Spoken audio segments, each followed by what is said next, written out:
Vienna, June 1924. The smell of charred paper drifts through the open window of a sanatorium room overlooking the Vienna woods. Franz Kafka, 40 years old and dying of tuberculosis, watches flames consume manuscript pages, stories that will never see daylight, novels that will remain forever unfinished.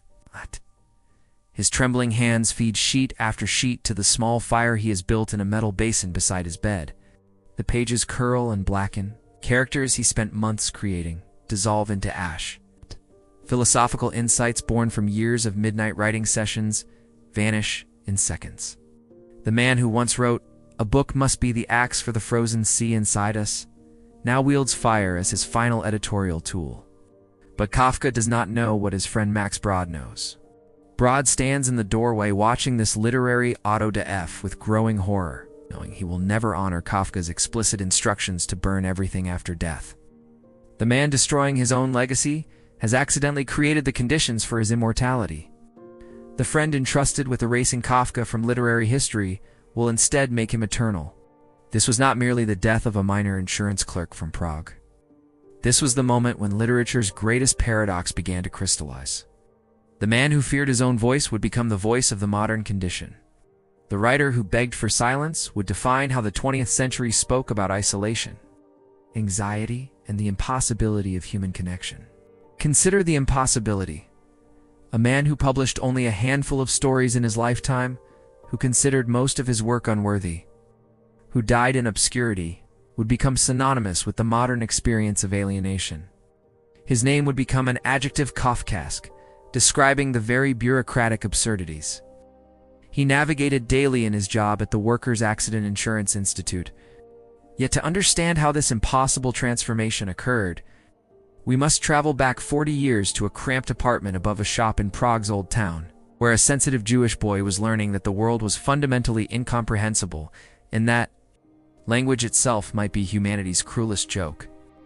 Franz Kafka was born into a world designed to make him feel like a stranger in his own life. July 3, 1883, in Prague, a city where German-speaking Jews existed as a minority within a minority within a minority. Czech speakers dominated the streets, German speakers controlled commerce and culture, and Austrian bureaucrats administered an empire already showing cracks. Kafka would spend his entire life navigating these linguistic, cultural, and political divisions, never quite belonging anywhere. Which perhaps explains why his characters so often find themselves trapped in systems they cannot understand or escape. His father, Hermann Kafka, embodied everything Franz would spend his life both fleeing and seeking. A successful haberdasher who built his business through sheer force of will, Hermann represented the masculine certainty Franz could never possess. Where Hermann commanded, Franz questioned. Where Hermann acted decisively, Franz paralyzed himself with infinite analysis. The relationship between father and son would become the template for every power. Dynamic Kafka ever explored in fiction the individual crushed by incomprehensible authority. The son forever seeking approval from a judge who speaks an unknowable language. Julie Lavie, Franz's mother, came from a family of Jewish intellectuals and Talmudic scholars. Through her, Franz inherited a love of learning and a tendency toward introspection that would prove both blessing and curse. The Lavie influence brought books, ideas, and a certain melancholy that would permeate Franz's worldview. Yet even this intellectual inheritance felt foreign to him, the traditional Jewish. Learning of his mother's family seemed as distant as his father's commercial pragmatism. Prague itself shaped Kafka's imagination in ways he spent his life trying to understand. The city's Gothic architecture created a landscape of perpetual shadows where ancient stones whispered of buried secrets. Medieval alleyways twisted into bureaucratic dead ends.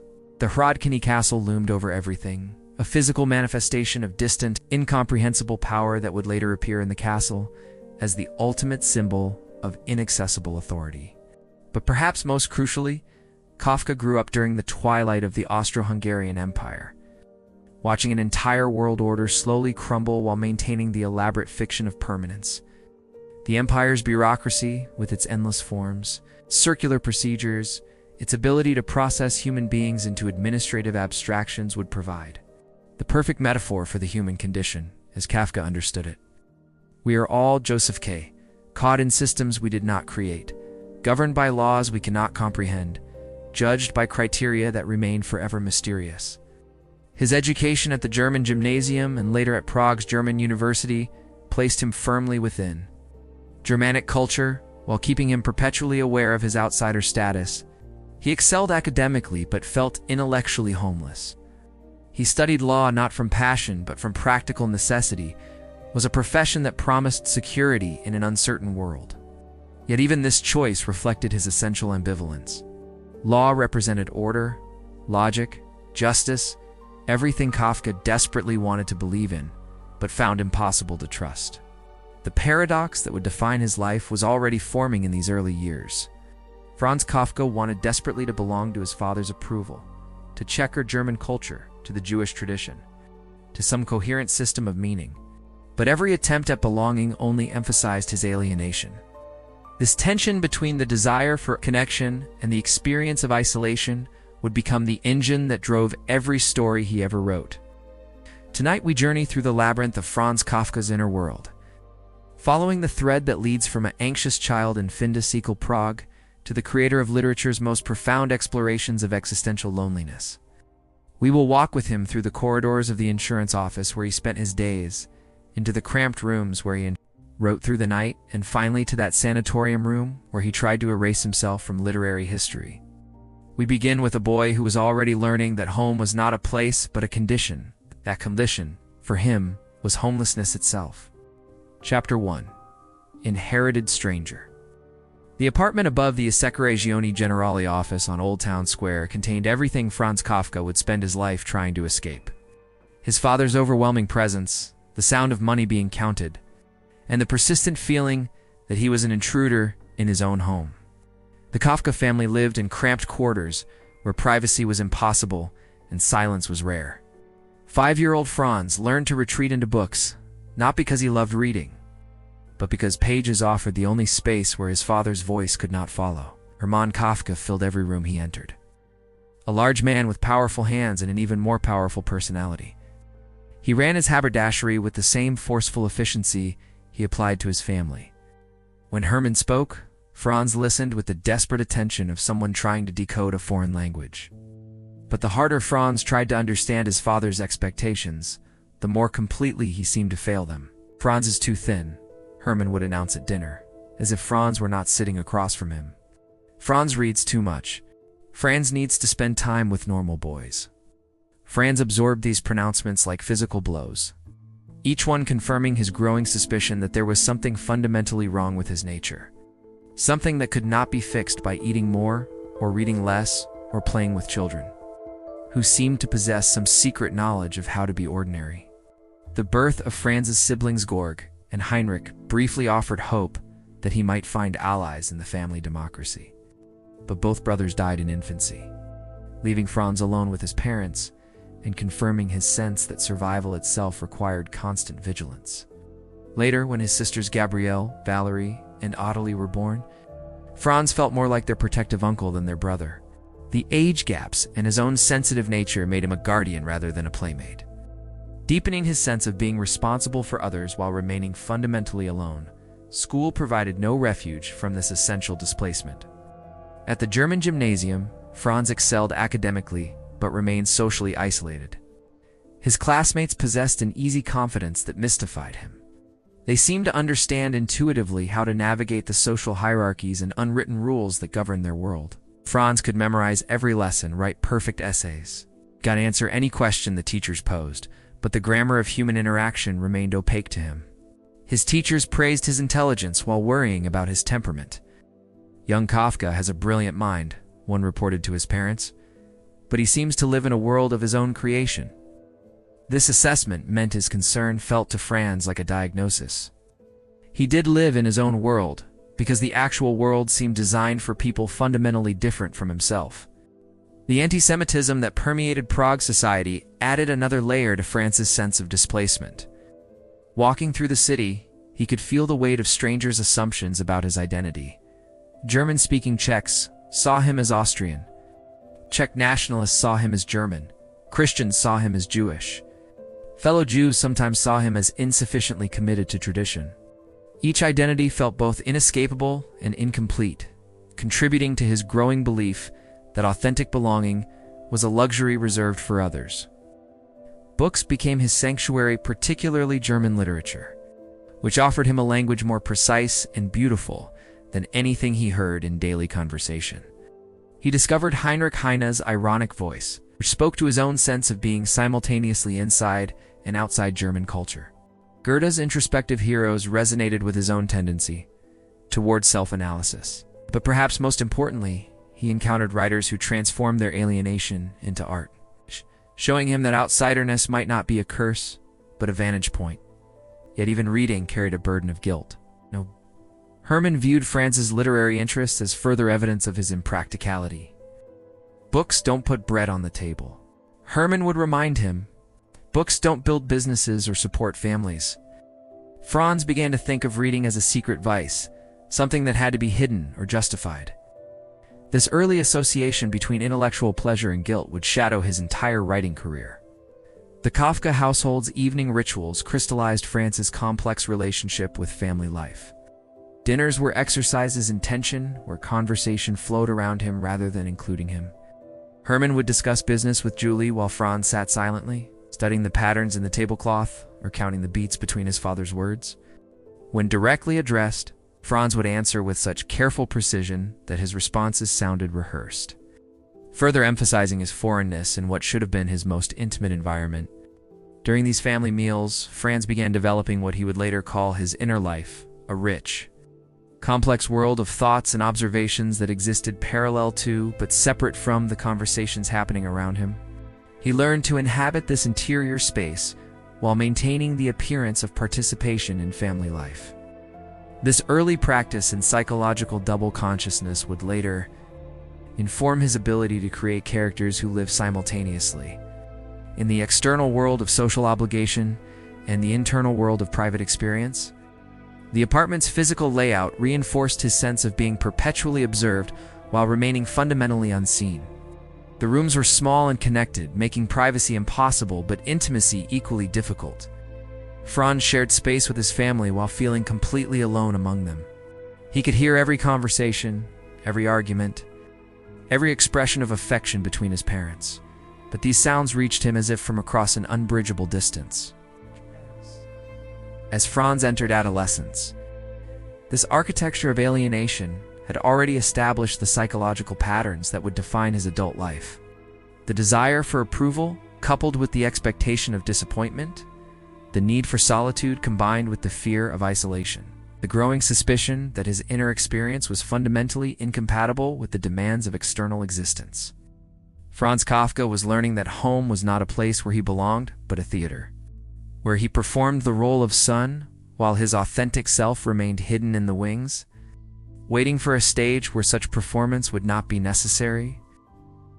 Chapter 2. Academic exile. Prague's German university promised Franz Kafka an escape from his family's cramped apartment, but it delivered instead a more sophisticated form of the same essential displacement. The grand halls and Gothic towers suggested centuries of accumulated wisdom, yet Franz felt like an archaeological artifact himself, a specimen of Jewish-German intellectual culture that was already becoming anachronistic in a city increasingly defined by Czech nationalism. His choice of law felt like capitulation rather than calling. While his classmates discussed jurisprudence with enthusiasm or cynical pragmatism, Franz approached legal study with the grim determination of someone serving a sentence. Civil procedure, contract law, constitutional principles. These subjects represented the architecture of social order, the very system he would later anatomize in his fiction as fundamentally incomprehensible and often absurd. Professor Ernst Aefner, who taught Roman law, became an inadvertent mentor in Franz's education about institutional authority.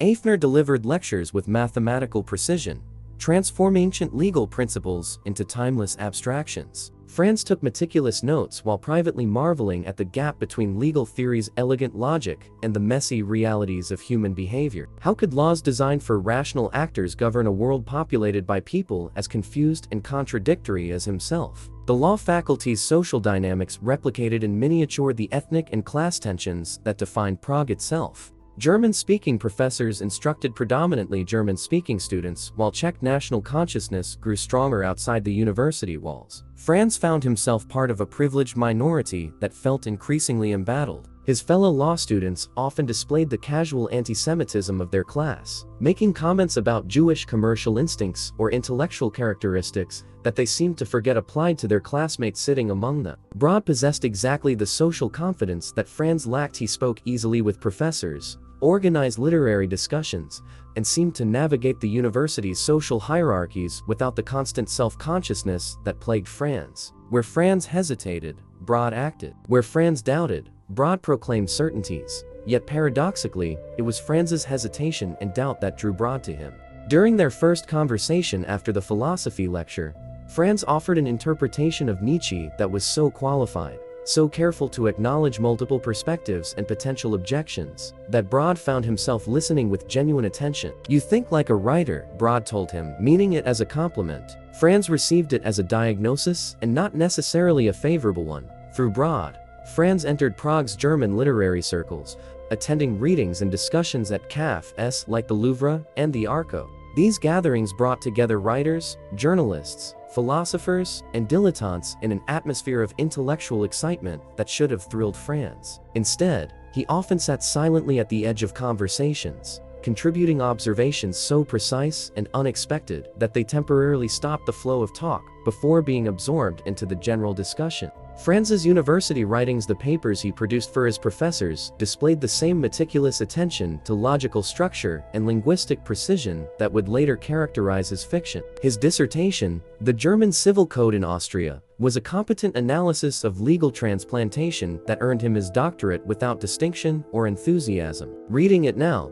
one can detect the embryonic Kafka voice in its careful qualifications and its attention to the gap between legislative intent and practical application. But Franz's real education was happening outside the official curriculum. He was reading voraciously Dostoevsky's psychological penetration, Flaubert's stylistic perfection, and particularly Kleist's exploration of psychological extremes. Heinrich von Kleist became a kind of literary patron saint for Franz, offering a model of how to transform personal anguish into artistic precision. Kleist's characters, trapped in situations where moral certainty becomes impossible, prefigured the psychological territory Franz would later map with obsessive thoroughness. His first serious attempts at creative writing began during his university years, tentative explorations that he shared only with Broad. These early stories dealt with themes that would remain constant throughout his career: the breakdown of communication between fathers and sons, the impossibility of authentic human connection, and the individual's helplessness before incomprehensible authority. Even in these apprentice works, Franz displayed an uncanny ability to locate the absurd within the ordinary. Finding existential terror in bureaucratic procedures and family dinner conversations,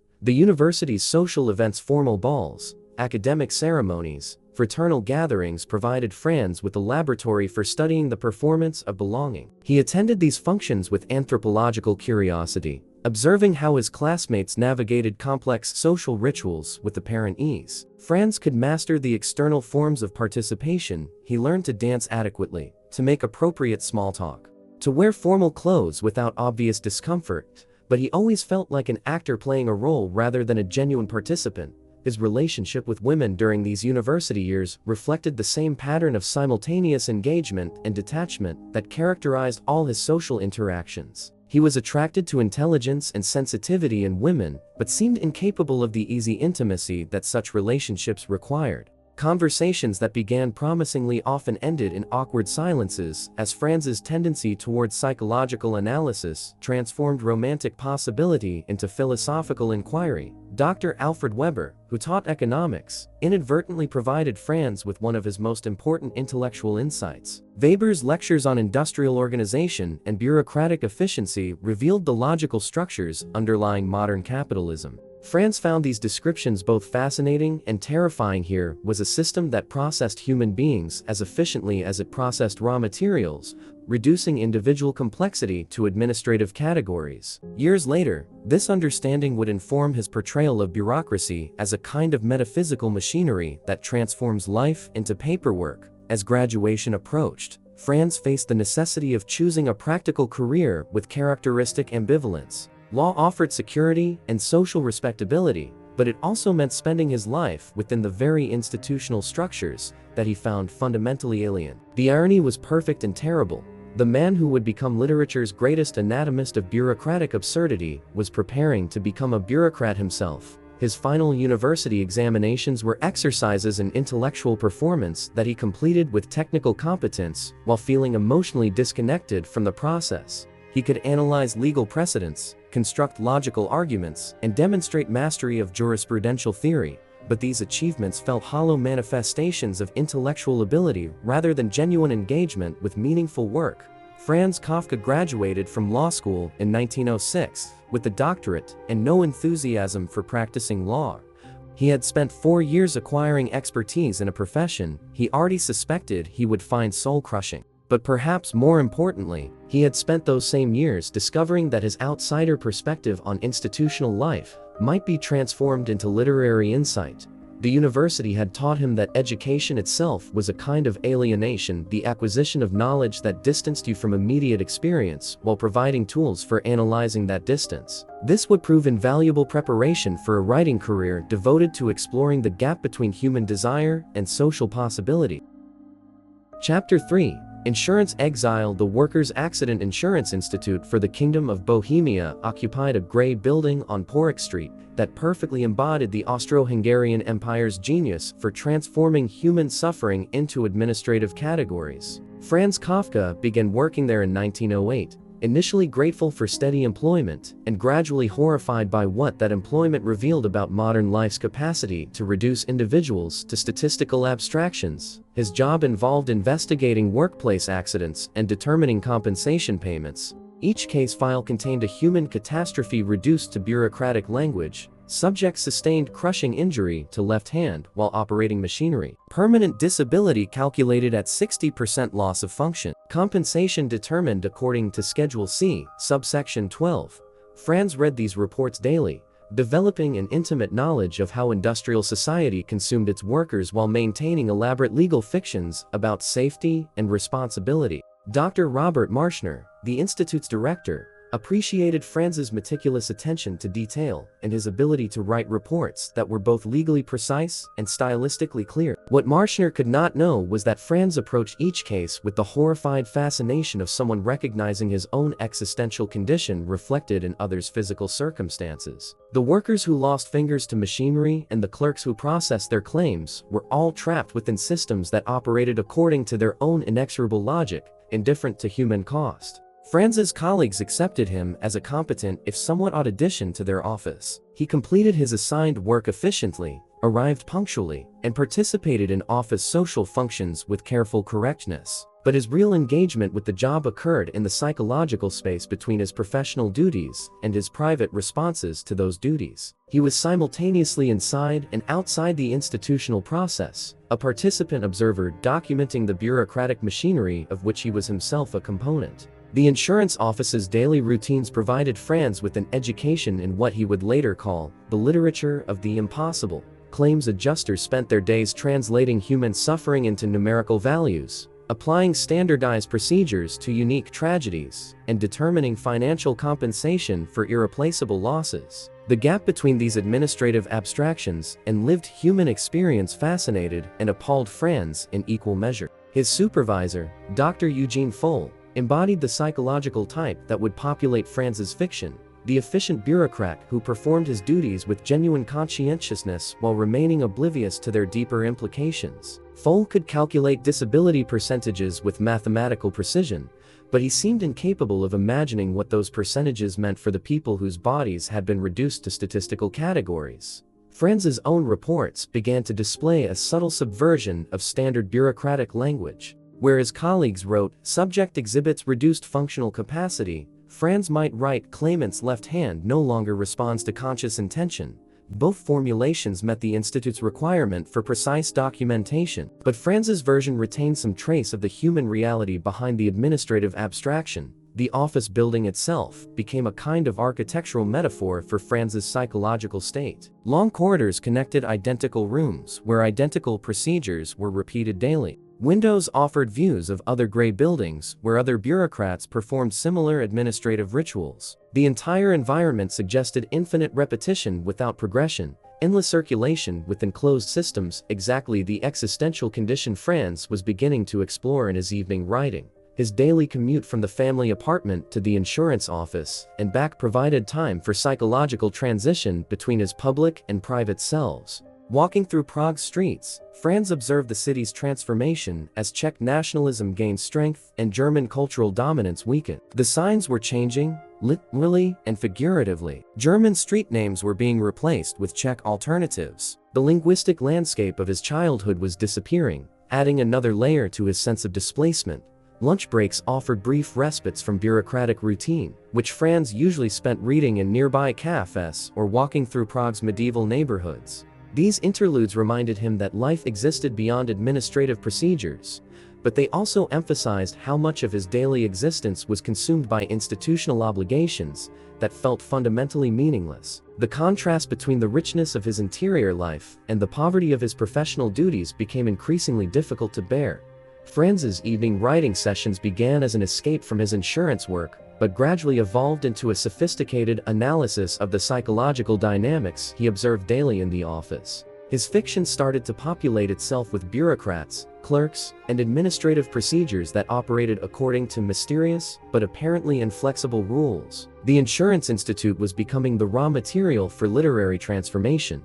The Institute's promotion practices revealed the arbitrary nature of institutional authority that would later feature prominently in Franz's fiction. Advancement seemed to depend on factors that remained opaque to those seeking promotion. Some colleagues who performed their duties competently remained at entry level for years, while others advanced rapidly for reasons that had little to do with professional capability. Franz observed these patterns with the fascination of an anthropologist studying tribal customs. Dr. Marschner occasionally assigned Franz to represent the institute at meetings with other insurance companies or government agencies. These encounters provided Franz with glimpses into the larger bureaucratic ecosystem of which his office was merely one component. He discovered that the confusing procedures that frustrated him locally were part of an even more complex system of interconnected institutions, each operating according to its own logic while depending on others for functionality. His correspondence with claimants gave Franz direct contact with the human cost of industrial accidents. Letters from injured workers and their families revealed the gap between bureaucratic compensation and actual need. A carpenter who lost his dominant hand received payment calculated according to standardized formulas that bore no relation to his specific circumstances, his family obligations, or his psychological adjustment to disability. Franz began to understand that institutions like the Insurance Institute functioned by ignoring precisely the kinds of individual complexity that interested him most as a writer. The office's Christmas parties and retirement celebrations offered opportunities to observe how institutional life shapes personal identity. Long-serving employees seemed to have internalized the bureaucratic mindset so completely that their personalities had been transformed by their professional roles. They spoke in the passive voice, thought in terms of procedures and precedents, and appeared genuinely confused when Franz asked questions that implied other ways of understanding their work. Franz's salary was modest, but sufficient to maintain the middle-class lifestyle his family expected. The financial security that his job provided was real and valuable, but it came at the cost of spending his most alert hours engaged in work that felt spiritually deadening. This trade-off, economic security for existential authenticity, would become one of the central themes in his mature fiction. As months turned to years at the Insurance Institute, Franz developed what he privately called his double consciousness, the ability to perform his bureaucratic duties efficiently while maintaining critical distance from their underlying assumptions. He could calculate disability percentages and draft compensation reports while simultaneously recognizing these activities as elements in an absurd theater of rationality. The insurance office was teaching Franz that modern life required individuals to participate in systems they found personally meaningless while maintaining the fiction that such participation was natural and necessary. This insight would prove foundational to his literary exploration of alienation, authority, and the individual's relationship to incomprehensible institutions. Franz Kafka was learning to live as a stranger in his own professional life, developing the psychological skills that would later enable him to create characters who navigate bureaucratic mazes while searching for meanings that remain forever just beyond reach. Chapter 4. Nocturnal transformations between 11 o'clock at night and 6 in the morning. Franz Kafka became someone else entirely. While Prague slept and his family retreated to their bedrooms, Franz entered a psychological space where his daytime inhibitions dissolved and his authentic voice finally found expression. His desk, positioned near the window overlooking Old Town Square, became the command center for expeditions into the unconscious territory that would eventually yield his greatest literary achievements. The transition from insurance clerk to writer acquired elaborate psychological rituals that Franz developed through years of experimentation. First, he would sit silently for several minutes, allowing the accumulated tension from his day job to dissipate. Then he would arrange his writing materials with obsessive precision, fresh paper aligned perfectly, ink well positioned at the optimal angle, pen tested for smooth flow. Only when these preparations were complete could he attempt the fundamental act of literary transformation. Writing was simultaneously Franz's greatest pleasure and his most tormented activity. When the process worked, when sentences flowed with the crystalline clarity he demanded, he experienced a psychological satisfaction that nothing else in his life could provide. But when writing resisted him, when words refused to achieve the precise meanings he sought, Franz suffered with an intensity that bordered on physical pain. The gap between his literary ambitions and his actual achievements became a source of constant anguish. His earliest mature stories emerged from these midnight sessions with the suddenness of revelations. The Judgment was written in a single night during September 1912, pouring onto paper with a fluency that astonished Franz. The story's exploration of paternal authority and filial guilt reflected his own psychological dynamics while transforming them into something universally recognizable. Georg Bendmann's relationship with his father was Franz's relationship with Hermann Kafka, but elevated to the level of existential drama. The writing process itself became a form of psychological archaeology, excavating buried anxieties and half-conscious insights that Franz could access only in the liminal state between sleep and wakefulness. His conscious mind, with its tendency toward analysis and self-censorship, had to be bypassed if he was to reach the deeper truths that interested him.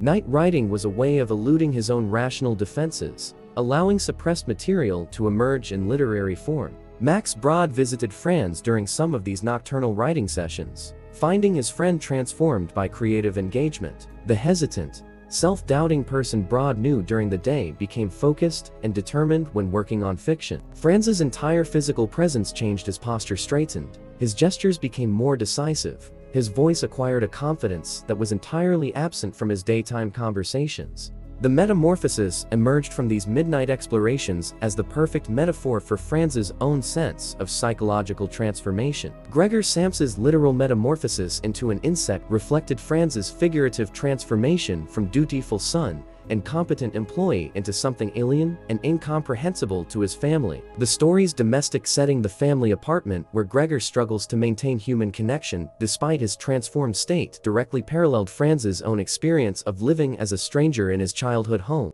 His writing desk became a kind of laboratory where Franz conducted experiments in linguistic precision. He would spend hours crafting single sentences, testing different word combinations until he achieved exactly the effect he sought. His manuscripts reveal extensive revisions, words crossed out and replaced, sentences restructured multiple times, entire paragraphs abandoned when they failed to meet his exacting standards. This obsessive attention to language reflected Franz's belief that literary art required nothing less than perfect expression of psychological truth.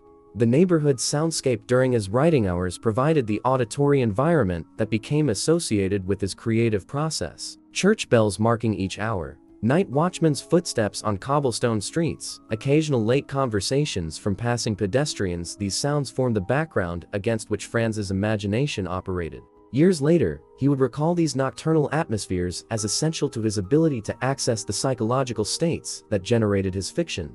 Franz's relationship with his own literary output was characterized by the same ambivalence that marked all his personal relationships. He could recognize the quality of what he had written while simultaneously feeling disappointed by its failure to achieve the impossible perfection he demanded.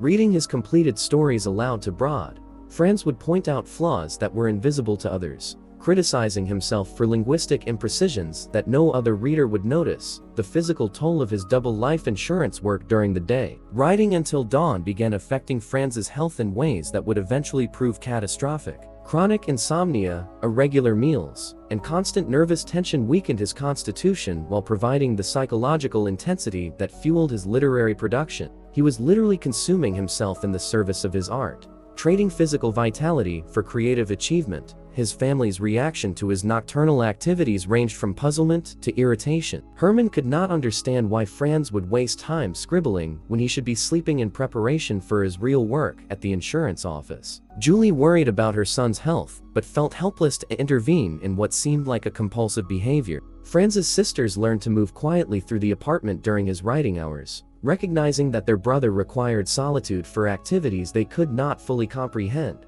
The stories that emerged from these midnight sessions shared certain recurring themes that reflected Franz's deepest psychological preoccupations. Fathers who wielded incomprehensible authority, sons who sought approval while fearing judgment, individuals trapped in systems they could not understand or escape. These elements appeared repeatedly because they represented the fundamental conditions of Franz's inner life. Translated into fictional form, Franz developed what he called his inner chronometer, an unconscious awareness of time that allowed him to write for hours without checking clocks. He could begin writing at 11 in the evening and continue until dawn, maintained in a state of focused attention that excluded awareness of physical discomfort or fatigue. Only when the first sounds of morning activity began in the street below would he reluctantly return to ordinary consciousness. His literary notebooks from this period reveal the intensity of his engagement with language as both artistic medium and psychological exploration. He filled pages with experimental sentences, alternative phrasings, and theoretical observations about the relationship between writing and psychological truth. These notebooks became the repository for insights that would later be refined into finished fiction.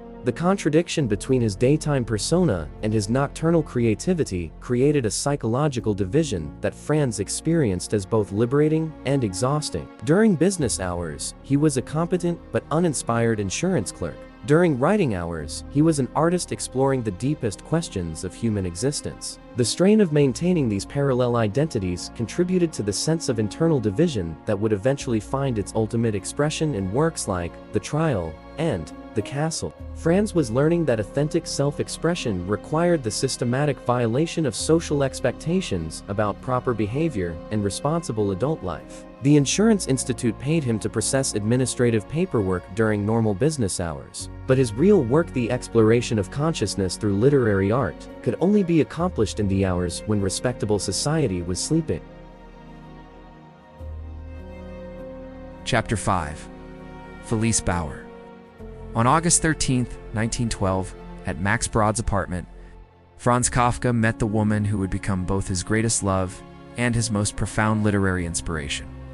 Felice Bauer was visiting Prague from Berlin, a modern professional woman who worked in the dictation machine business and possessed exactly the practical competence that Franz both admired and found incomprehensible. Their first conversation lasted only 20 minutes, but it initiated a 5-year correspondence that would produce some of the most psychologically complex love letters in literary history. Felice represented everything that Franz's life lacked: professional success, social confidence, and an apparently untroubled relationship with modern existence. She had carved out an independent career in the emerging technology sector, sold dictation machines to businesses throughout Germany, and navigated the commercial world with an efficiency that amazed Franz. Where he agonized over every decision, she acted decisively. Where he questioned everything, she accepted the basic structures of adult life as natural and manageable. Their courtship was conducted almost entirely through letters, a medium that allowed Franz to present himself as the articulate, passionate man he felt himself to be in writing, while avoiding the social interactions that reduced him to tongue-tied awkwardness. In his letters to Felice, Franz could be witty, intellectually stimulating, and emotionally engaging in ways that seemed impossible during face-to-face meetings. The distance between Berlin and Prague became psychologically necessary, close enough for correspondence, far enough to prevent the daily contact that Franz feared would reveal his fundamental unsuitability for normal relationships. Franz's letters to Felice reveal the full complexity of his emotional life in ways that his published fiction, for all its psychological penetration, could not accommodate. He wrote to her about his writing process, his family difficulties, his professional frustrations, and his constant struggle between the desire for human connection and the need for solitude. These letters became a kind of extended psychological autobiography, documenting his internal life with an honesty that was both touching and disturbing. The correspondence also revealed Franz's genius for transforming personal anxiety into literary insight. His letters to Felice contain some of his most profound observations about the nature of love, commitment, and the impossibility of truly knowing another person. Writing to Felice, Franz explored themes that would later appear in refined form in his major fiction. The gap between intention and communication, the authority that others exercise over our emotional lives, and the way intimate relationships can become systems of mutual misunderstanding. Felice's responses, unfortunately preserved only in fragments, suggest a practical woman struggling to understand a suitor whose emotional needs seem both intense and impossible to satisfy. She answered his philosophical reflections with news about her work, responded to his existential questions with details about her daily life, and attempted to establish the kind of regular correspondence routine that might lead to conventional engagement and marriage. Franz's ambivalence toward marriage became the central tension in their relationship. Desperately wanted the security and connection that marriage promised, but he equally feared the domestic obligations and emotional demands that marriage required. In his letters to Felice, he explored this contradiction with obsessive thoroughness, analyzing his own motivations with a psychological precision that probably made the correspondence more exhausting than romantic for its recipient. Their first engagement, announced in June 1914, represented Franz's attempt to overcome his psychological resistance through sheer force of will. If he could not feel naturally suited for marriage, perhaps he could commit to it intellectually and trust that appropriate emotions would follow. The engagement party at the Hotel Iskonischer Hof in Berlin was attended by both families and represented Franz's most serious attempt to integrate himself into conventional adult life. But the engagement lasted only 6 weeks. Franz's psychological resistance to marriage proved stronger than his intellectual commitment to it. The closer the wedding date approached, the more clearly he recognized that he was attempting to live a life fundamentally incompatible with his nature. The engagement was broken by mutual consent, though the emotional cost to both parties was considerable. Franz's literary output during the Felice period was extraordinary in both quality and quantity. The Metamorphosis, The Judgment, and Much of America were written while he was emotionally engaged with her, suggesting that the psychological tensions of their relationship provided creative energy for his fiction. The stories he wrote during this period deal extensively with themes of communication, failure, family obligation, and the individual's struggle to maintain authentic identity within social institutions. The pattern of their relationship, approach, and withdrawal. Engagement and separation reflected Franz's fundamental psychological structure. He needed human connection to feel emotionally alive. But intimate connection triggered anxieties about loss of autonomy that made sustained relationships impossible. Felice became both the object of his romantic longing and the symbol of everything in normal adult life that he found simultaneously attractive and terrifying. Their second engagement, in July 1917, followed the same pattern as the first, but with greater awareness of its likely outcome. Franz was by then showing symptoms of the tuberculosis that would eventually kill him, adding physical fragility to his psychological ambivalence about marriage. Felice, for her part, seemed to understand that Franz's resistance to conventional life was not a temporary condition that love could overcome, but a fundamental aspect of his personality. The final break came in December 1917, precipitated by Franz's recognition that his illness made him unsuitable for the domestic life that Felice deserved. In his final letters to her, he achieved a clarity about his own nature that was both tragic and liberating. He could acknowledge his love for Felice while accepting that his capacity for sustained, intimate relationship was permanently compromised by psychological needs that took precedence over conventional romantic commitment. Franz's relationship with Felice taught him crucial lessons about the relationship between artistic creation and emotional engagement. His most productive literary periods coincided with his most intense emotional involvement with her, suggesting that creative work required not emotional tranquility, but psychological tension. The unresolved conflict between his desire for human connection and his need for solitude became the driving force behind his greatest literary achievements. Years later, Franz would recognize Felice as having been the perfect correspondent for his particular emotional needs. Close enough to inspire passionate engagement, distant enough to avoid the daily compromises that intimate cohabitation required. Their correspondence had allowed him to experience love while maintaining the psychological autonomy that his writing demanded. The letters he wrote to Felice represent one of literature's most honest documents of the artist's struggle between human need and creative necessity. In trying to love Felice Bauer, Franz discovered the emotional territory he would spend the rest of his literary career exploring. The space between desire and fulfillment, connection and autonomy, love and understanding. Chapter 6. The Great War.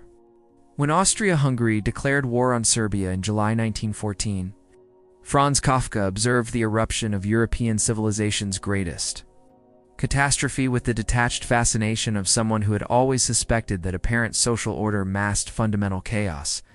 The enthusiasm that swept through Prague's German population, the parades, the patriotic speeches, the confident predictions of quick victory struck Franz as a mass psychological phenomenon that revealed more about human nature than any individual case study he had encountered at the Insurance Institute.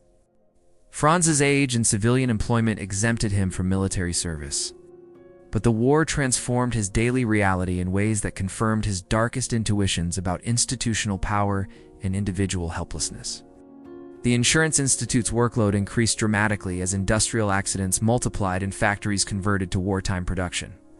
Workers laboring longer hours with unfamiliar machinery suffered injuries at unprecedented rates, providing Franz with a front-row view of how political decisions translated into personal suffering. The bureaucratic machinery that Franz knew so well proved perfectly adaptable to wartime requirements. Forms were redesigned, procedures modified, administrative categories expanded, but the essential logic remained unchanged. The same institutional mechanisms that processed civilian disability claims now processed military casualties. The same administrative language that reduced workplace injuries to statistical abstractions now transformed battlefield deaths into bureaucratic abstractions. Prague's transformation during the war years provided Franz with a living laboratory for studying how external crisis affects individual consciousness. Food shortages, censorship, and constant news of military disasters created an atmosphere of persistent anxiety that penetrated every aspect of daily life. Franz observed how his colleagues at the Insurance Institute adapted to these conditions, some with stoic resignation, others with desperate optimism, but all with the characteristic ability of bureaucrats to continue performing routine duties while larger structures collapsed around them. The war's linguistic dimensions particularly fascinated Franz. German, his literary language, was now associated with the enemy power. Czech, the majority language of his native city, was associated with hopes for national independence that explicitly opposed the empire he nominally served. Even at the Insurance Institute, conversations shifted between languages depending on political context. With Czech increasingly dominant as war progressed and Austrian authority weakened, Franz's literary work during the war period reflected his growing understanding of how historical forces shape individual psychology. The Trial, which he began in 1914, explored themes that the war made universally relevant. The individual's helplessness before incomprehensible authority, the way legal systems operate according to their own logic, regardless of justice or human need, and the psychological effect of living under constant surveillance and judgment. The collapse of pre-war certainties that Franz observed around him confirmed insights he had been exploring in fiction for years. His colleagues, who had built their identities around service to the Austro-Hungarian Empire, now faced the possibility that the empire itself might not survive the war. The institutional structures they had served faithfully were revealing themselves as historically contingent rather than eternally valid. Food rationing introduced an element of physical deprivation into France's already ascetic lifestyle. The bread lines, the ersatz coffee, gradual disappearance of meat from daily meals, these material conditions reinforced his sense that survival required constant adaptation to circumstances beyond personal control. The war was democratizing the experience of powerlessness that Franz had always felt as an individual psychological condition. His correspondence during the war years reveals his growing awareness that his personal alienation from Austrian society might be part of a larger historical process. The empire that had provided the political framework for his entire life was disintegrating, making his sense of not belonging seem prescient rather than pathological. History was confirming his psychological intuitions about the instability of apparent social order. The war's impact on Franz's family was both material and emotional. Herman's business suffered from supply shortages and reduced demand for luxury goods. Julie worried constantly about relatives serving in the military. Franz's sisters faced restrictions on their social activities as wartime conditions limited opportunities for normal young adult life. The family apartment, already cramped, became a pressure cooker of anxiety and frustrated hopes. Franz's writing habits during the war years became even more nocturnal and secretive. The external crisis made his literary work feel both more urgent and more futile urgent, because the war seemed to validate his explorations of institutional absurdity. Futile because literature itself seemed irrelevant to the massive destruction occurring across Europe. Yet he continued writing with increased intensity, as if understanding that his literary exploration of psychological extremes might be the only meaningful response to historical extremes. The Insurance Institute's wartime operations provided. Franz, with daily examples of how bureaucratic logic adapts to catastrophic circumstances, claims procedures that had been designed for normal industrial accidents were extended to cover war-related disabilities. The same forms and administrative categories that had processed peacetime injuries now processed casualties from chemical weapons. The institutional machinery continued operating with the same mechanistic efficiency, regardless of the human cost it quantified. Prague's food riots in 1918 offered Franz a glimpse of what social order looked like when stripped of its institutional facades. Hungry crowds demanding bread were confronted by police and military units trying to maintain civil order. The scene crystallized Franz's understanding of how political authority ultimately rested on force rather than consent. How the bureaucratic procedures he knew so well depended on the implicit threat of violence for their effectiveness. The war's end in November 1918 brought not relief, but additional uncertainty. The Austro-Hungarian Empire formally dissolved, replaced by new nation-states that had to create their own institutional structures from scratch. Franz found himself a citizen of the new Czechoslovak Republic, working for an insurance institute that now served a Czech rather than Austrian state. The bureaucratic procedures remained largely unchanged, but their political context had been transformed overnight. Franz observed the transition from empire to nation-state, with the fascination of someone watching a massive experiment in institutional reconstruction. New flags, new anthems, new administrative hierarchies, but the same fundamental relationship between individual helplessness and institutional power. The forms changed. The underlying dynamics remained constant. The war had taught Franz that his literary exploration of alienation, authority, and individual powerlessness was not merely personal psychology, but historical analysis.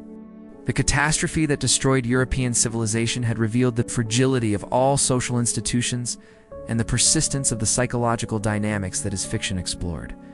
World War I confirmed Franz Kafka's darkest insights about the relationship between individual consciousness and institutional power, transforming his personal anxieties into prophetic understanding of the modern condition. Chapter T. Milena Jusenska. In April 1920, Franz Kafka received a letter from a young Czech translator requesting permission to translate some of his stories into Czech. The letter was signed Milena Jusenska, a name that meant nothing to Franz, but would soon become synonymous with the deepest emotional experience of his adult life. Milena was everything that Franz had not dared to hope for: intellectually brilliant, artistically sophisticated, and somehow able to understand his work with an intuitive accuracy that amazed and frightened him. Milena Jusenska was 24 years old, married to a Jewish intellectual named Ernst Pollack, and living in Vienna while writing for Czech newspapers and magazines. She possessed the kind of cultural cosmopolitanism that Franz admired, but felt he could never achieve equally comfortable in Czech, German, and French literary circles. Equally at ease discussing philosophy and politics and art, where Franz felt himself trapped between linguistic and cultural identities. Milena moved fluently across boundaries that seemed absolute to him. Their correspondence began with discussions of translation problems, but quickly evolved into something far more intimate and psychologically complex than either had anticipated.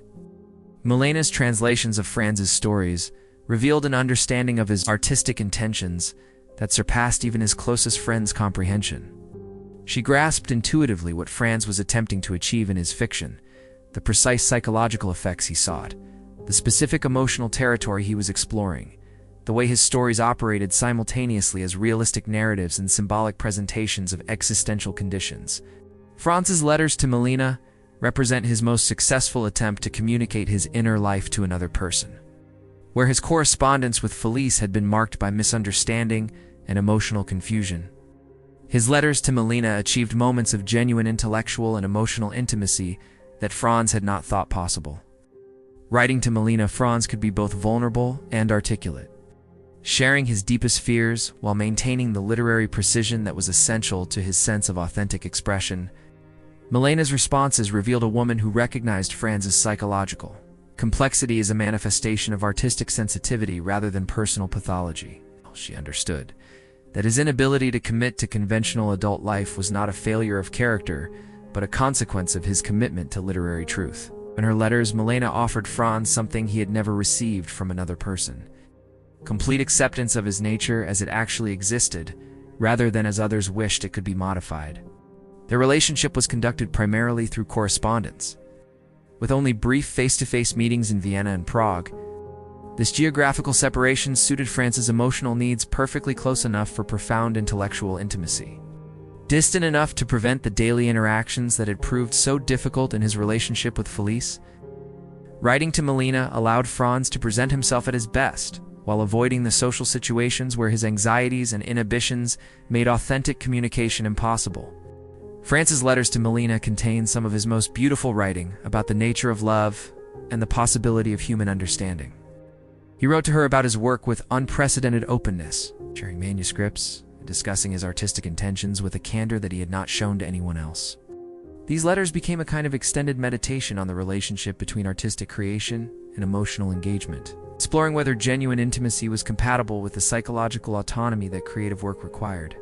Milena's marriage to Ernst Pollock created practical obstacles to their relationship that Franz found both frustrating and psychologically necessary.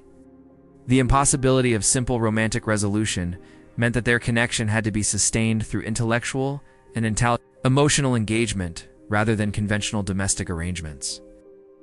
This situation allowed Franz to experience love without confronting the daily compromises and practical obligations that had terrified him in his relationship with Felice. Franz's tuberculosis, diagnosed in August 1917, added an element of physical fragility to his relationship with Milena that intensified both its emotional urgency and its practical limitations. He could not offer Milena the kind of future that a healthy man might promise, but his illness also freed him from the expectation that their relationship should conform to conventional patterns of courtship and marriage. Their few meetings in person were characterized by the same combination of intellectual connection and emotional intensity that marked their correspondence. Milena later described Franz as the most fascinating conversationalist she had ever encountered, someone who could transform the most ordinary topics into profound explorations of human experience. Franz, for his part, found in Milena's presence a kind of psychological peace that he had never experienced with another person. Franz's literary work during the Milena period reflected the psychological enrichment that their relationship provided. His stories from this time display increased emotional depth and a more nuanced understanding of human motivation than his earlier work. The possibility of genuine human understanding that Milena offered Franz seems to have enhanced his ability to imagine such understanding in fictional form. But the relationship also confirmed Franz's growing awareness that his capacity for sustained intimacy was limited by psychological needs that took precedence over romantic commitment. As their correspondence continued, Franz began to recognize that his love for Milena was inseparable from the geographical and practical obstacles that prevented them from attempting conventional domestic life together. Milena's work as a translator of Franz's stories created a unique dimension to their relationship. She was simultaneously his lover and his literary interpreter, the person who understood both his emotional needs and his artistic intentions. This dual role gave Milena unprecedented insight into the connection between Franz's personal psychology and his creative work. Insight that she used to support both his emotional well-being and his artistic development. Franz's final letters to Melina reveal his recognition that their relationship, however profound, could not provide the foundation for conventional adult life that both deserved. His illness made him unsuitable for the kind of domestic stability that Melina needed, while his psychological constitution made him incapable of the emotional consistency that intimate relationship required. The end of their romantic correspondence in 1922 was precipitated not by any failure of understanding, but by Franz's mature recognition of his own limitations. He loved Melina too much to ask her to sacrifice her possibilities for happiness to accommodate his psychological and physical fragility. Their final exchange of letters achieved a clarity about the nature of love that was both heartbreaking and liberating. Melina Jasenska had given Franz Kafka something he had not dared to hope for: proof that genuine human understanding was possible, even if circumstances made sustained, intimate relationship impossible. Their correspondence remains one of literature's most moving documents of intellectual love and emotional recognition between two people who understood each other completely, while accepting that understanding was not sufficient basis for shared life. Chapter 8. The Trial. In August 1914, as Europe descended into the catastrophe that would reshape civilization, Franz Kafka began writing a novel that would become the 20th century's most penetrating analysis of individual helplessness before incomprehensible authority. The Trial emerged from Franz's imagination with the sudden clarity of a nightmare that explains everything about waking life that had previously seemed merely troubling rather than terrifying.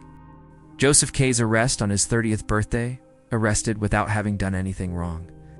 As the novel's famous opening line declares, crystallized, Franz's understanding of modern existence as a condition of permanent guilt before unknowable judges.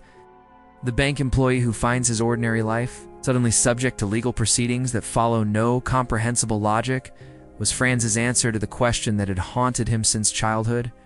What does it feel like to exist as a perpetual outsider in systems that claim to operate according to rational principles? Franz wrote much of The Trial in intense, nocturnal sessions that left him physically exhausted but psychologically exhilarated.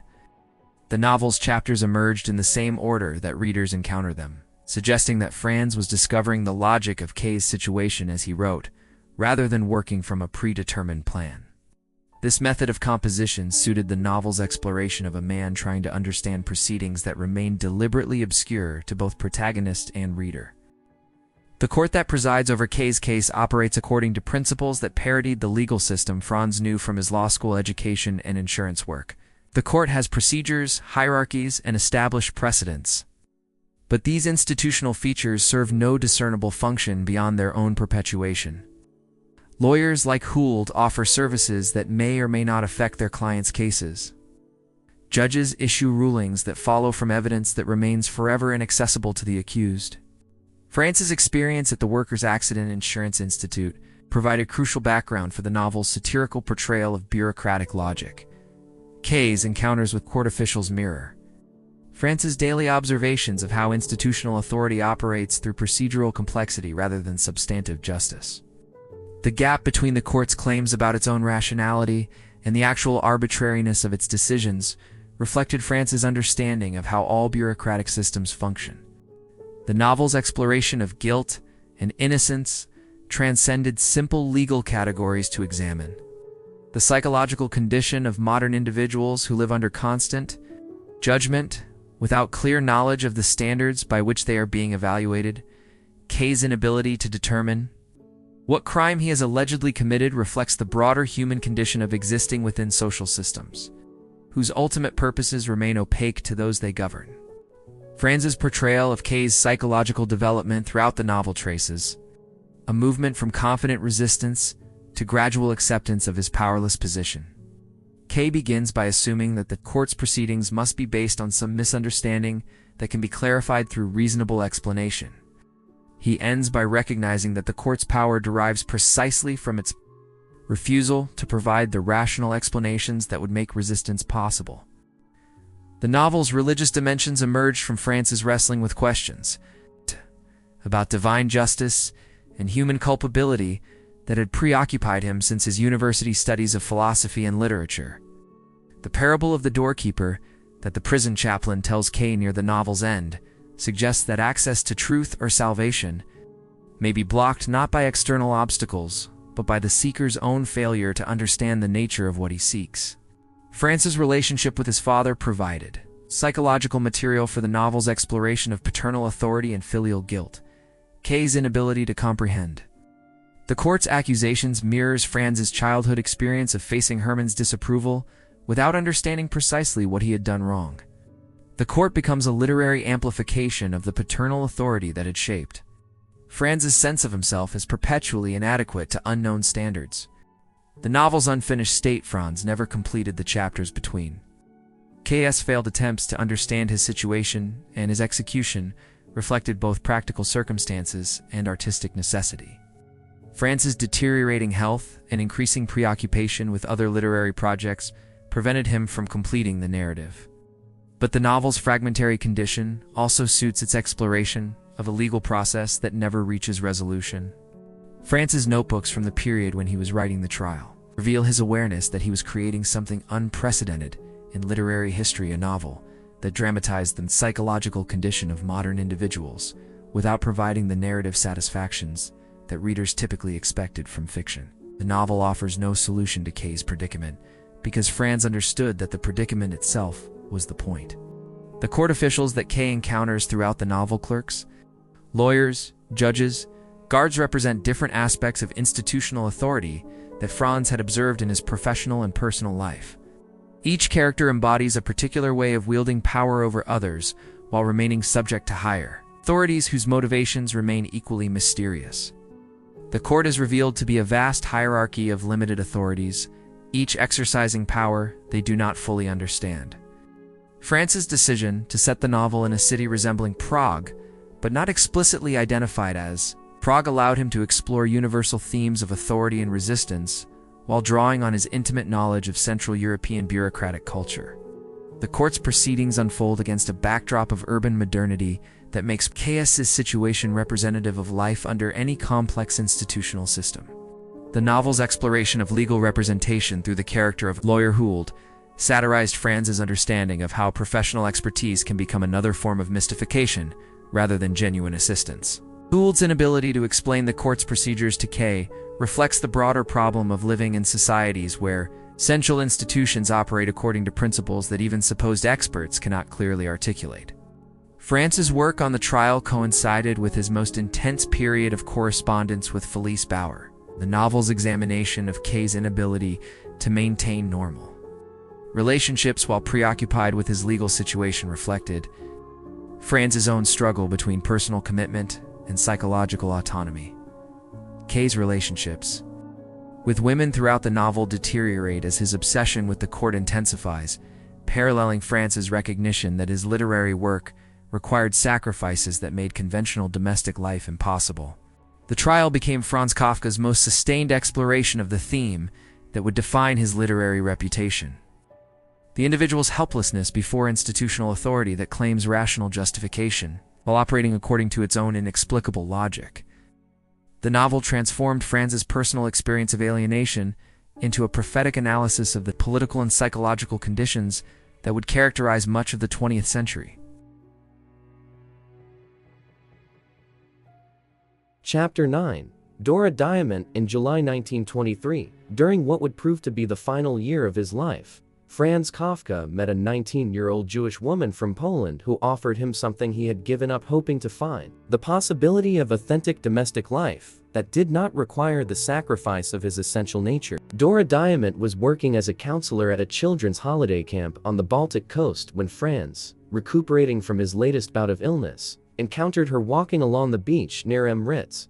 Dora possessed qualities that separated her from every other woman Franz had loved. She was intellectually sophisticated without being academically trained, emotionally direct without being psychologically simple, and committed to Jewish cultural identity in ways that Franz found both inspiring and intimidating. She had fled her Orthodox family in Poland to pursue an independent life in Berlin, abandoning religious orthodoxy while retaining deep connections to Jewish intellectual tradition. Their first conversation revealed Dora's intuitive understanding of Franz's literary work and her genuine enthusiasm for the modernist experimentation that characterized his fiction. She had read The Metamorphosis in a literary magazine and recognized immediately that Franz was exploring psychological territory that few writers had attempted to map. Her responses to his stories demonstrated the kind of sophisticated literary understanding that Franz had found only in Max Brod and Melina Jasensk. Franz's letters to Max Brod during the early stages of his relationship with Dora reveal his amazement at finding someone who could appreciate both his literary achievements and his psychological complexity without attempting to modify either. Dora accepted Franz's nocturnal writing habits, his dietary restrictions, his need for solitude,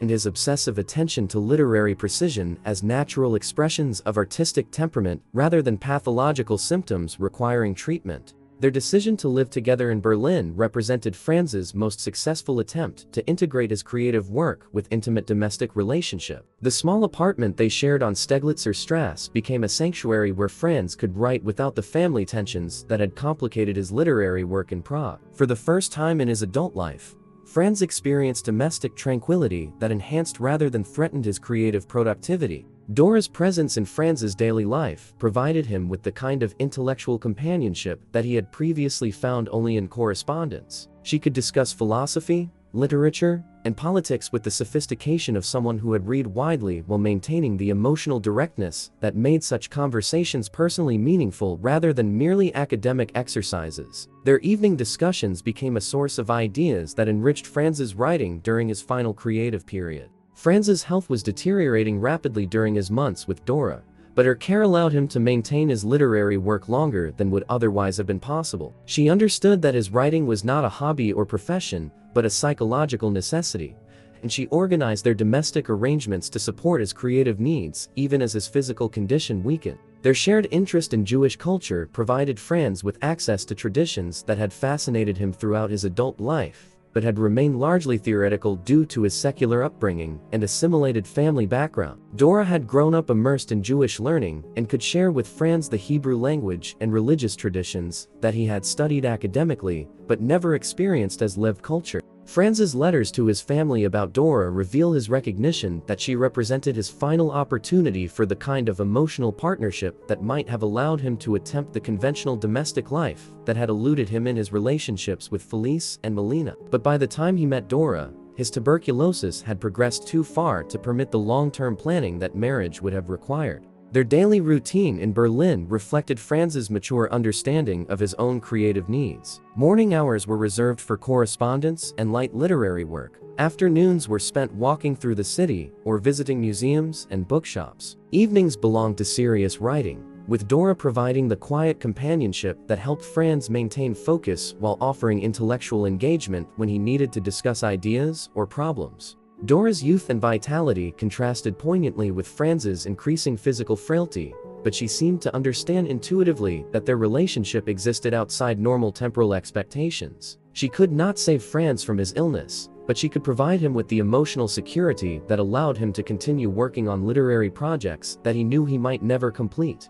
Franz's writing during the Dora period included some of his most complex and accomplished stories, suggesting that domestic happiness enhanced rather than compromised his artistic development. A Hunger Artist, written while living with Dora, represents the culmination of Franz's exploration of the artist's relationship to society and the psychological cost of aesthetic perfectionism. Their relationship was overshadowed by the constant awareness that Franz's illness would prevent them from building the kind of future that their emotional compatibility might otherwise have supported. Dora later described their time together as existing in a perpetual present tense, with each day valued for its own possibilities, rather than as preparation for an uncertain future. Franz's decision to return to Prague in spring 1924, despite his happiness with Dora, reflected his recognition that his deteriorating health required family support that she alone could not provide. The separation was emotionally devastating for both, but Franz understood that Dora deserved the opportunity to build a life with someone who could offer her the future that his condition made impossible.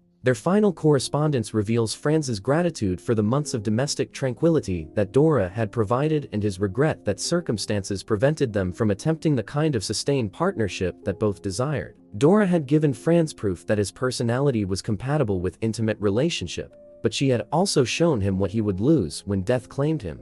Dora Diamant represented Franz Kafka's closest approach to the integration of creative work and personal happiness that had eluded him throughout his adult life. Their relationship demonstrated that his psychological constitution was not fundamentally incompatible with love, but it also confirmed that time and circumstance had made such integration impossible to sustain. Chapter 10. A Hunger Artist. In the winter of 1922, as his tuberculosis began its final assault on his weakening body, Franz Kafka wrote what many consider his most perfect short story, A Hunger Artist. The tale of a professional faster who performs his art before increasingly indifferent audiences crystallized everything Franz understood about the artist's relationship to society, the psychology of perfectionism, and the terrible isolation that accompanies absolute commitment to aesthetic truth. The story emerged from Franz's contemplation of his own artistic situation as he approached 40 years of age with a small but devoted readership and little prospect of broader literary recognition during his lifetime. Like the hunger artist who performs elaborate feats of self-denial that fewer and fewer people care to witness, Franz had devoted himself to a literary art that seemed to be losing relevance in a world increasingly preoccupied with political and economic crisis. Franz's notebooks from this period reveal his fascination with the psychology of performance and authenticity that drives a hunger artist. The story's unnamed protagonist represents every artist who pursues aesthetic perfection, regardless of public appreciation. But the hunger artist's particular specialty, the ability to survive without physical nourishment, serves as a perfect metaphor for the artist's relationship to material existence. The story's opening paragraph, which describes the decline of professional fasting as a form of public entertainment, reflected Franz's observation that modern society was losing interest in spectacles of individual extremity that had fascinated earlier generations. The hunger artist's art belongs to a pre-industrial world where individual achievement could still capture public imagination. His irrelevance reflects broader cultural changes that were making all forms of traditional artistry seem obsolete. Franz's portrayal of the hunger artist's internal experience drew on his own psychological understanding of creative obsession. The artist's dissatisfaction with his 40-day fast, his conviction that he could achieve even greater extremes if allowed to continue, mirrors every perfectionist's sense that their best work falls short of their ultimate artistic vision. The story explores the gap between what the artist knows he could achieve and what external circumstances permit him to attempt. The relationship between the hunger artist and his audiences provided Franz with an opportunity to examine the broader social context that shapes artistic reception. Early in the story, crowds gather to watch the hunger artist perform, but their attention is marked by suspicion rather than appreciation. The watchers assume that the artist must be cheating somehow, that his apparent self-denial conceals some form of secret nourishment. Franz's decision to set the story's climax in a circus, where the hunger artist's cage is placed near the animal exhibits, creates a symbolic landscape that comments on the artist's social position. Surrounded by creatures that operate according to pure instinct, the hunger artist represents consciousness pushed to its absolute limits. Human will refine to the point where it becomes indistinguishable from pathology. The story's exploration of the relationship between art and survival reflects Franz's growing awareness that his own literary work had been sustained by a kind of psychological fasting, the systematic denial of conventional pleasures and securities that had allowed him to maintain the psychological conditions necessary for creative work. Like the hunger artist, Franz had pursued aesthetic goals that required forms of self-sacrifice that others found incomprehensible. Franz's portrayal of the hunger artist's final days, forgotten in his cage while circus goers hurry past to see more obviously entertaining attractions, crystallized his understanding of how society treats artists whose work demands more attention and sophistication than popular culture typically rewards. The hunger artist dies unnoticed, his record-breaking fast uncounted, because no one cares enough to keep track. The story's famous ending, where the hunger artist confesses that he fasted because he couldn't find food that I liked, has been interpreted as everything from artistic manifesto to existential confession. Franz's notebook suggests that he viewed this revelation as expressing the artist's relationship to all forms of conventional nourishment, emotional, social, and spiritual, as well as physical. The panther that replaces the hunger artist in his cage serves as a brilliant concluding image that contrasts pure vitality with refined consciousness. Where the hunger artist represented the ultimate development of human will and aesthetic sensitivity, the panther embodies unconscious life force that attracts crowds through its simple presence. The story's final paragraph suggests that audiences prefer spectacles of natural vitality to demonstrations of artistic achievement.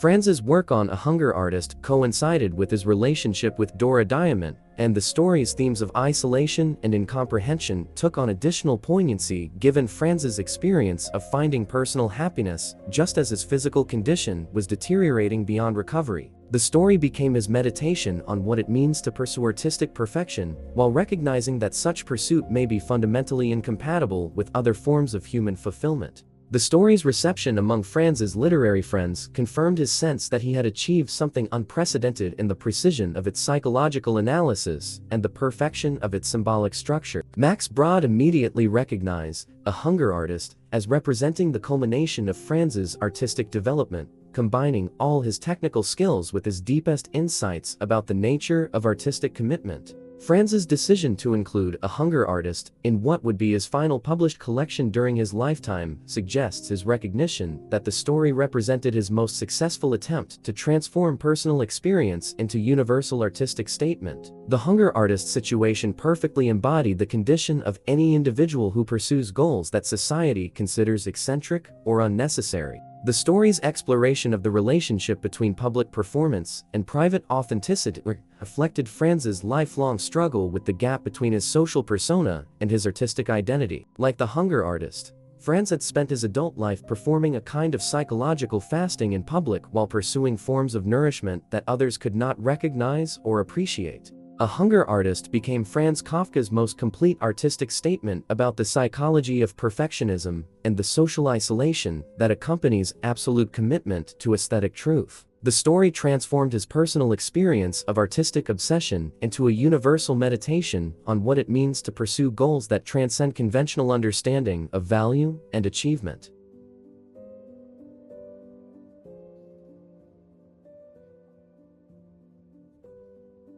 Chapter 11. The Castle. In January 1922, Franz Kafka began what would become his longest-sustained narrative, a novel that transformed his childhood experience of living under incomprehensible authority into a comprehensive allegory of modern existence. The Castle follows K, a land surveyor who arrives in a village governed by mysterious authorities residing in an inaccessible castle, and finds himself trapped in bureaucratic procedures that seem designed to prevent exactly the kind of official clarification he seeks. Franz wrote much of The Castle while staying at Spindle Eli, a mountain resort where he had gone to recover from his worsening tuberculosis. The novel's snowy landscape and atmosphere of perpetual winter reflected both the literal environment where Franz was working and his psychological sense that his life had entered its final season. The castle that looms over K's village, but remains forever out of reach, became Franz's ultimate symbol for all forms of distant authority that shape human life while refusing to explain their purposes.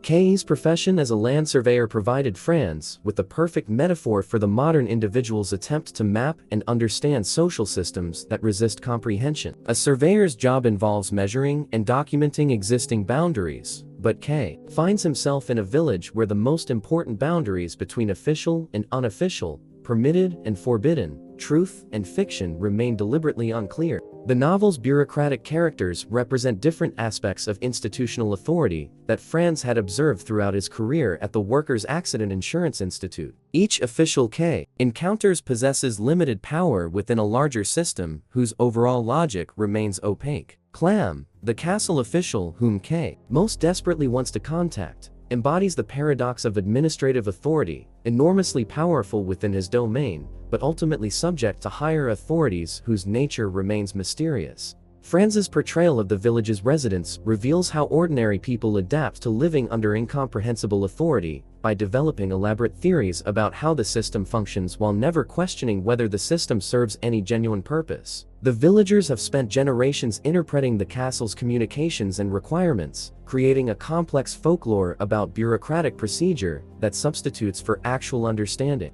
K's relationships with women throughout the novel, particularly Frida, who has been Clam's mistress, explore the personal cost of institutional obsession. K's single-minded focus on gaining access to castle authorities destroys his capacity for emotional intimacy, suggesting that the desire for official recognition can become a psychological compulsion that makes other forms of human connection impossible. The novel's exploration of communication and interpretation reflects Franz's growing understanding that modern life requires individuals to function within systems that deliberately maintain ambiguity about their own purposes and procedures. The castle sends messages to the village, but these communications are so obscure that they require professional interpretation by specialists who may themselves be misunderstanding their meaning. Franz's work on the castle was interrupted repeatedly by illness and other literary projects, but the novel's fragmentary structure suits its exploration of K's endless pursuit of clarity that never arrives. The bureaucratic procedures that K navigates are designed to continue indefinitely without reaching resolution,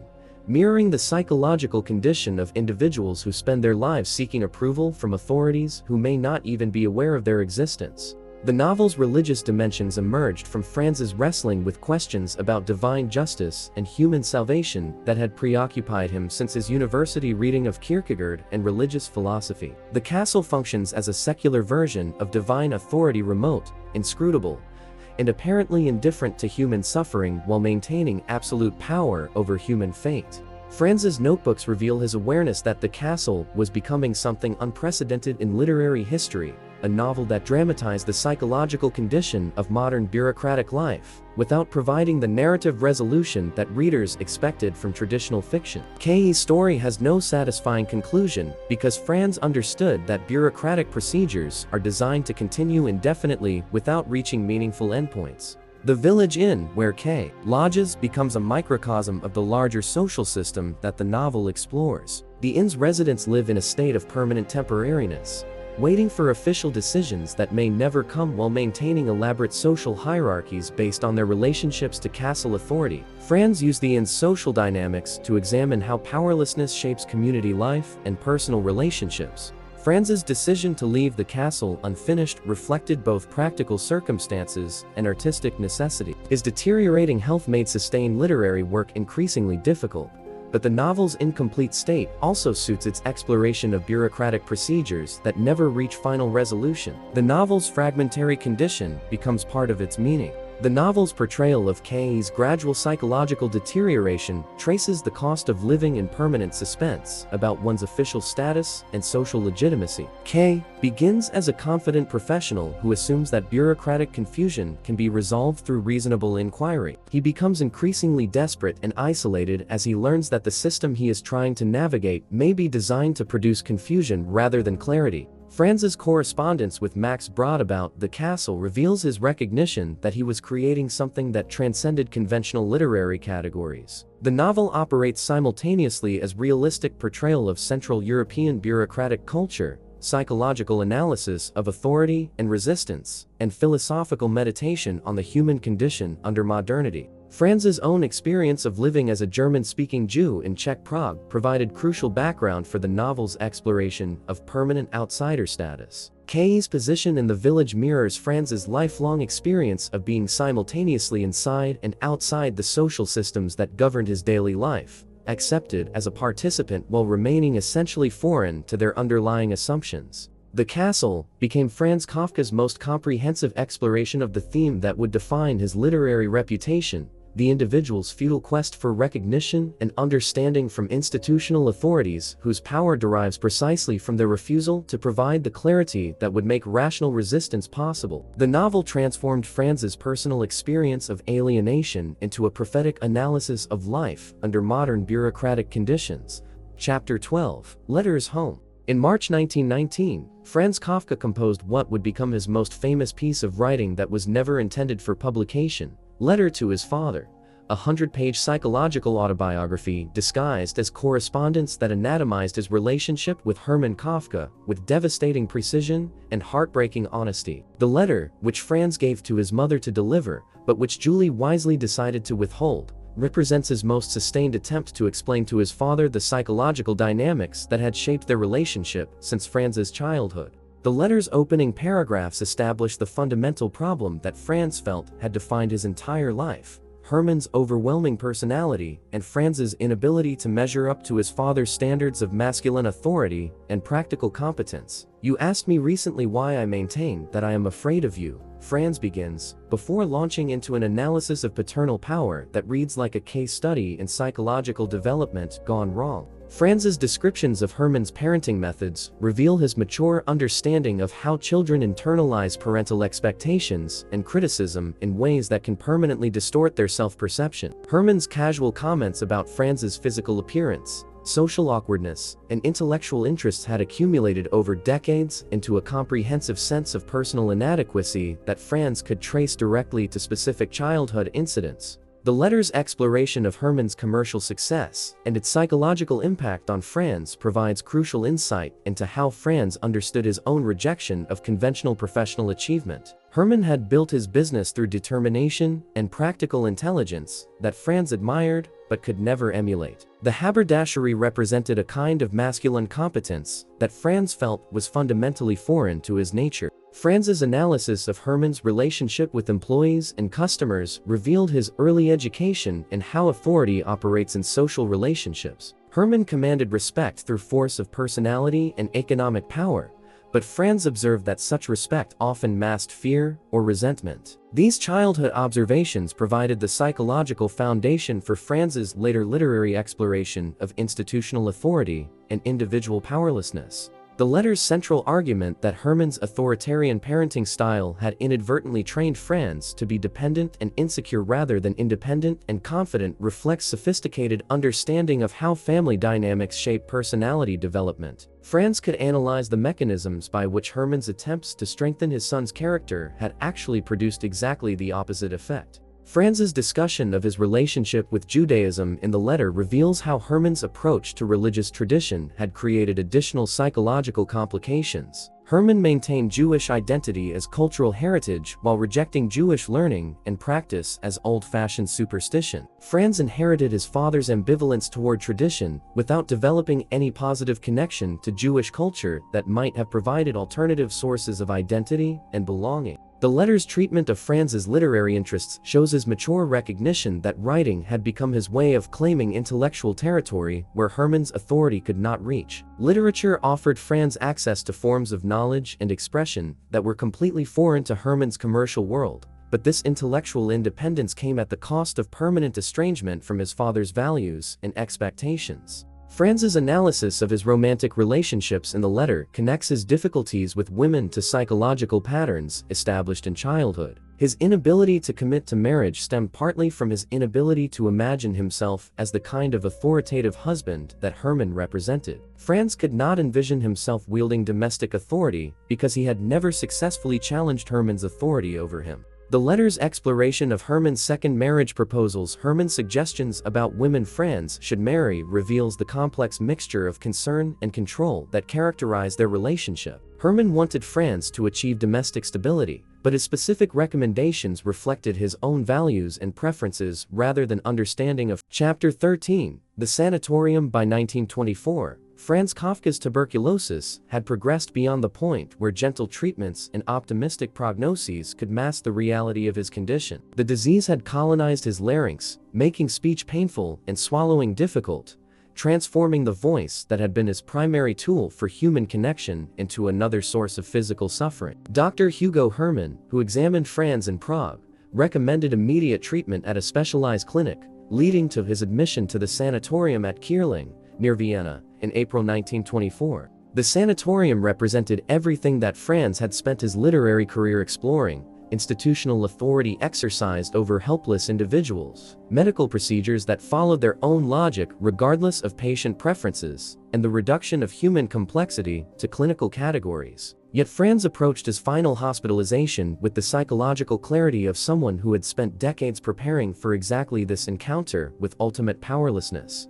Dr. Robert Klopstock, the young medical student who became Franz's primary companion during his final weeks, found in Franz a patient unlike any he had encountered in medical training. Franz discussed his symptoms with the detached fascination of someone observing an interesting natural phenomenon rather than experiencing personal suffering. His ability to maintain intellectual curiosity about his own physical deterioration impressed and disturbed the medical staff. Franz's room at the sanatorium offered views of the Vienna woods that reminded him of the landscape surrounding Prague, providing visual connections to the geography of his childhood while he underwent the final dissolution of the body that had carried him through 40 years of experience. He spent hours sitting by the window, watching seasonal changes in the forest canopy while reflecting on the irony that his deepest appreciation for natural beauty was occurring as his capacity for physical enjoyment disappeared. The sanatorium's daily routine scheduled meals, medical examinations, therapeutic treatments, supervised rest periods imposed external structure on Franz's time that paralleled the bureaucratic procedures he had navigated at the Insurance Institute and transformed into literary material. Even dying, it seemed, required submission to institutional schedules and administrative requirements that operated independently of individual preference or need.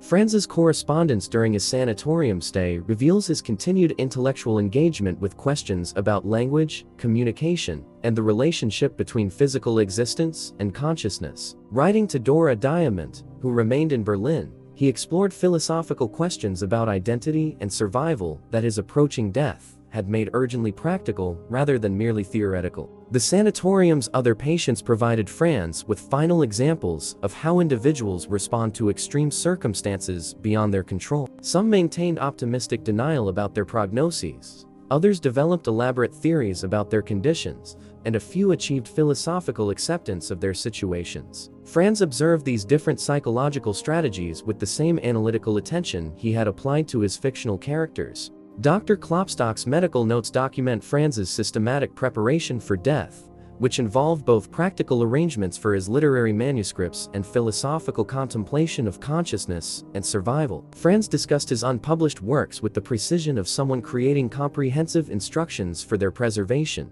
while simultaneously exploring questions about personal identity that death was about to resolve empirically. Franz's eating became increasingly problematic as his throat condition worsened, creating painful irony for someone whose literary work had extensively explored themes of hunger and nourishment. The man who had written A Hunger Artist was discovering that the inability to consume food was a form of torture rather than artistic achievement, a practical catastrophe rather than metaphysical statement. His relationship with medical authority at the sanatorium reflected patterns that Franz had explored throughout his literary career. Doctors possessed specialized knowledge and institutional power, but their treatments often seemed as mysterious and arbitrary as any bureaucratic procedure Franz had anatomized in his fiction. The gap between medical theory and individual experience became another manifestation of the broader alienation that had always fascinated him. Franz's final writing projects included corrections to galley proofs for Hunger Artist, the story collection that would be published shortly after his death. Working on these proofs while experiencing physical hunger as a medical symptom rather than artistic choice created a peculiar form of literary irony that Franz appreciated with characteristic dark humor. The sanatorium's library provided Franz with access to books that helped him maintain intellectual engagement despite increasing physical weakness. He reread favorite authors and discovered new ones, finding in literature the psychological nourishment that food could no longer provide.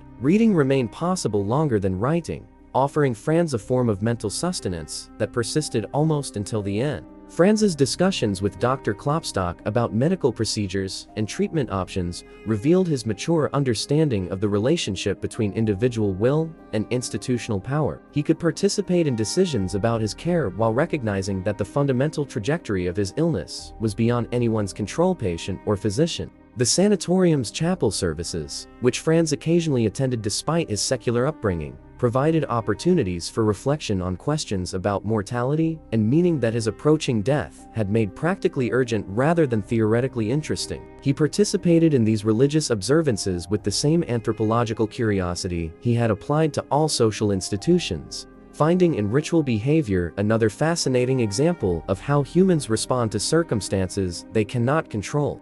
Franz's final weeks were marked by increasing difficulty with speech and swallowing, but his mental clarity remained intact until very near the end. Dr. Klopstock's records document Franz's continued interest in philosophical questions and literary problems even as his physical condition deteriorated beyond the point where recovery was possible. The letters that Franz dictated to Dr. Klopstock during his final days represent his last attempts to communicate with friends and family members about practical arrangements for his manuscripts and philosophical questions about consciousness and survival. These final communications reveal someone who had achieved psychological peace with his approaching death, while maintaining intellectual engagement with the mysteries that death was about to resolve. Franz Kafka died at the Kierling Sanatorium on June 3, 1924.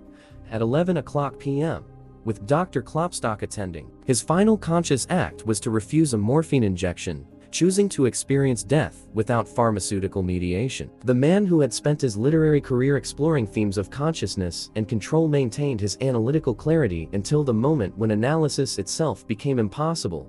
Chapter 14. Burning Manuscripts. 3 days after Franz Kafka's death, Max Brod stood in his friend's Prague apartment confronting the most important decision of his literary career. Scattered across Franz's desk and stored in drawers throughout the room were hundreds of pages of unpublished manuscripts, including complete drafts of novels that Brod immediately recognized as masterpieces and fragments that might contain Franz's most important insights about consciousness, authority, and human possibility. Franz's written instructions regarding his literary legacy were unambiguous. "Dearest Max, my last request, everything I leave behind me, in the way of diaries, manuscripts, letters my own and others, sketches, and so on, to be burned and read."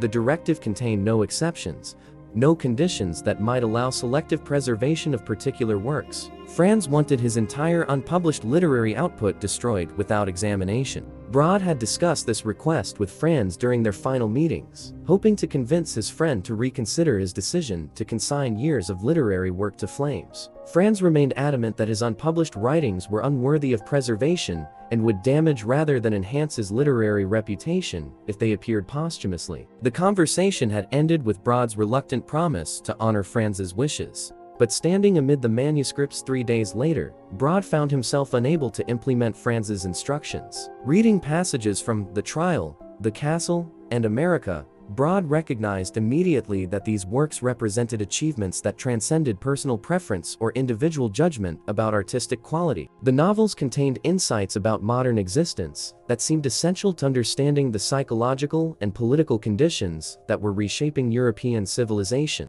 Brod's decision to preserve rather than destroy Franz's manuscripts was complicated by his intimate knowledge of his friend's perfectionist standards and genuine anguish about the gap between his artistic ambitions and his actual achievements. Franz had viewed his published stories as compromises with his own impossible standards for literary perfection. The unpublished works were presumably even further from meeting the criteria that Franz applied to his own writing. Yet Brod also understood Franz's psychological constitution well enough to recognize that his desire for posthumous destruction reflected the same self-doubt and perfectionist anxiety that had characterized his approach to publication during his lifetime. Franz had agonized over every story he allowed to appear in print, finding flaws and inadequacies that were invisible to readers and critics who recognized his work as representing something unprecedented in modern literature. The manuscripts themselves revealed the extent of Franz's literary productivity during periods when he had seemed creatively blocked to friends and family members. The incomplete novels showed sustained creative engagement with psychological and philosophical questions that Franz had been exploring for years, suggesting systematic artistic development rather than occasional inspiration. The fragmentary works contain passages of extraordinary literary achievement that seemed to demand preservation regardless of their incomplete state. Brod's experience as a novelist and critic provided him with criteria for evaluating literary quality that transcended personal friendship or emotional attachment to Franz's memory. Reading The Trial and The Castle, Brod recognized that these works represented literary achievements that would eventually be recognized as essential contributions to modern literature. Destroying such works would constitute cultural vandalism regardless of Franz's personal wishes about their fate. The broader European literary context also influenced Brod's decision to preserve Franz's manuscripts. The war years and their aftermath had destroyed vast amounts of cultural material, making the preservation of significant literary works seem like a responsibility that transcended individual preference. Continental culture had suffered enough losses without the deliberate destruction of works that might provide essential insights into the psychological conditions that had produced historical catastrophe. Braud's decision was complicated by his recognition that Franz's instructions reflected genuine artistic conviction rather than mere modesty or depression about his literary achievements. Franz had maintained consistent standards for his own work throughout his career, publishing only writings that met criteria for precision and psychological insight that few authors would have been able to satisfy. His posthumous destruction order represented the application of these same. Franz's Jewish identity became increasingly significant as Holocaust scholarship developed understanding of how European anti-Semitism had created conditions of permanent insecurity and cultural displacement that Franz's fiction had captured with remarkable precision. Readers recognized that Franz's sense of being perpetually foreign in his own society reflected broader Jewish experience under anti-Semitic political systems that would culminate in genocide. Literary critics developing new theoretical approaches to understanding modern fiction found in Franz's work perfect examples of how psychological realism could be combined with symbolic representation to create literature that operated simultaneously on individual and universal levels. His stories provided models for how fiction could explore social criticism through psychological analysis rather than direct political commentary. Franz's exploration of language and communication influenced linguistic philosophy and communication. Theory scholars recognize that his literary techniques captured essential features of how meaning breaks down in complex social systems. His fiction demonstrated how individuals could become trapped, not just by external authority, but by the linguistic systems they use to understand their own experience. The advent of computer technology and digital bureaucracy gave Franz's work new relevance as citizens encountered automated systems that made traditional bureaucracy seem simple and transparent by comparison. The algorithms that increasingly govern employment, credit, and legal decisions operate with exactly the kind of incomprehensible logic that Franz had portrayed in his fictional courts and castle administrations. Franz's personal letters, published throughout the latter half of the 20th century, reveal the biographical sources of his literary insights while demonstrating how individual, psychological struggle could be transformed into universal artistic statement. The correspondence with Felice Molina, his family, provided readers with unprecedented access to the internal life of a major literary artist. Contemporary mental health understanding has given Franz's exploration of anxiety, depression, and family trauma additional relevance as readers recognize in his fiction sophisticated psychological analysis that anticipated therapeutic insights about the relationship between childhood experience and adult emotional difficulties. His portrayal of father-son relationships influenced both literature and psychology. Franz's environmental consciousness, evident in his vegetarianism and interest in natural health, prefigured contemporary ecological awareness, while his critique of industrial society's treatment of individual workers anticipated labor movement concerns about alienation and workplace democracy that remain politically relevant. The digital age has provided new contexts for understanding Franz's exploration of surveillance, privacy, and the individual's relationship to data. Collection systems that monitor behavior while remaining invisible to those being observed. Social media platforms and government surveillance programs operate with exactly the kind of pervasive but hidden authority that Franz portrayed in his fiction. Franz's literary techniques, particularly his combination of realistic detail with symbolic representation, established precedents for magical realism, dystopian fiction, and postmodern literature that continues to influence contemporary writers exploring similar themes of alienation, authority, and the individual's struggle to maintain authenticity within complex social systems.